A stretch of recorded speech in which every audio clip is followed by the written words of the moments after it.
ago, trying to journal, and I Okay. could not do it. Because I know people like Oprah Winfrey did. You know, I think I'm going to be a success if I can do this. You know, Right. God is going to bring this thing alive. It's going to be alive for me, and I'm ready to do this thing, and I'm going to go on and move. But you know, He's done so much, and see, I just, ooh, I can't tell it all. You know, it really arrived from me being bullied. You Mm-hmm. know, uh, when I was young, I mean, I just kept, you know, I started out gaining weight when I was very, very young. Yes, ma'am. And I kept gaining and kept gaining. I actually got up to 347 and a half pounds. Okay. And I didn't think I could lose weight. But in the Mm-hmm. meanwhile, going, trying to get through school, I thought that I couldn't learn because my mind was so messed up. People don't know what bullying does. It Right. hurts you in so many ways. You know, bullying really can affect your entire life and for years, not just for that moment that is happening, but you take Right. that with you. And so I couldn't Words learn. last a long time. You know, words hurt. They say words don't hurt, but yes, they do. But the good Yeah. thing about words heal also. You Yes, know, they they do. can heal you. Yes. And the thing is, I couldn't learn to read. And I Okay. told God I wanted to go to college, Mm-hmm. and I was determined. I guess that's why the name of this book was Determined to Win. I was determined Yes, to go to ma'am. college, and I knew that I did not have the grades for it, but God sent me to Columbia College with a ninth grade reading score. And I don't know if that'll happen today. I guess with God, anything can happen. You know, I know with Anything God, is possible. anything can happen. Everything is possible with Him. And so I was so happy. I wanted to learn, but I couldn't get it right in school. I couldn't get the vowels and the syllables. I didn't know how they work together. And Mm-hmm. my mind was just trying to be invisible, trying not to hear all the noise of what they were doing about my weight. It's different now though. There's a lot of Right. people that's overweight now. Yeah, because most of America, a lot of them is overweight. Yes. And these Yeah. loved ones, and they don't, when I was coming up, it was like leprosy. If you Yeah. overweight, didn't nobody want to sit by you. They didn't want to play with you. It was just horrible for me. So Yeah. when I did go on and grow up, and I kept getting bigger and bigger, and I was 12, I wore 16.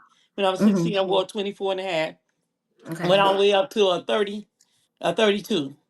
Okay. And I learned to read. I went on to college, and oh girl, I tarried and suffered, and I used the Webster dictionary. I just did everything. I used my sisters, people that can really read, and it helped me Mhm. get through college. And I did get a C. I graduated with a C from Columbia College. Well, look at God. Want to And do then, it? oh girl, but he wasn't through with me yet. Then he No. taught me to read through the Bible.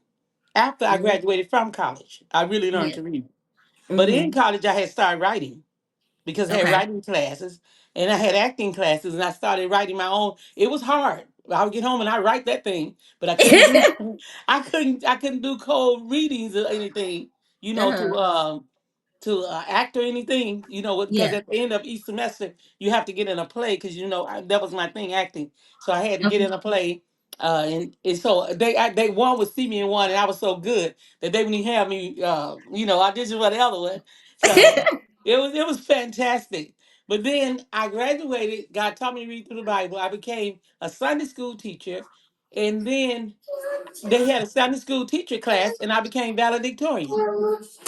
Mm-hmm. And then 25 years later, he sent me back to school. I have a Uh-huh. double master's, and I have a master in urban ministry and a master in Christian studies, and I graduated cum laude in both of them. And now, see, look at God. Look Want at to do God. it? Would you look at God? Hallelujah. Girl, I'm supposed to be sitting here with oxygen on right now. They told me I was going to wear oxygen for the rest of my life. Listen, God has the final say in everything. Man Oh, knows girl. nothing. Man knows Girl, nothing. And that's one thing that we touched on last night. The conversation that I had last night with my mentor. And God always has the final say. And always. man will always put you in situations we don't know what turmoil that we're going through when we're kids. You know, people say hurtful things to us, and we carry that for a long time. Mm-hmm. Like we're talking about you being overweight. For me, my family, the BBLs, they are big things now. But for me, as a little girl growing up, having big hips and a big behind, things of Mm-hmm. that nature, I got made fun of those things as a kid Mm-hmm. growing up. Now everybody paying money to get those things, You see what I you mean? know. Look at it. God turned that thing around, doesn't he? And Right. around and around. I'm like, it's not all it's cracked up to be. I've been had this my whole life, and now y'all paying money to go and get what Look at God God. blessed you with. Like, it's crazy. But I had that. My family would always say, "Well, your butt's too big. You need to push it in. You know, you too skinny to have all that behind you." And I'm like, okay. And then when I started to gain weight after having kids, oh well, you too big.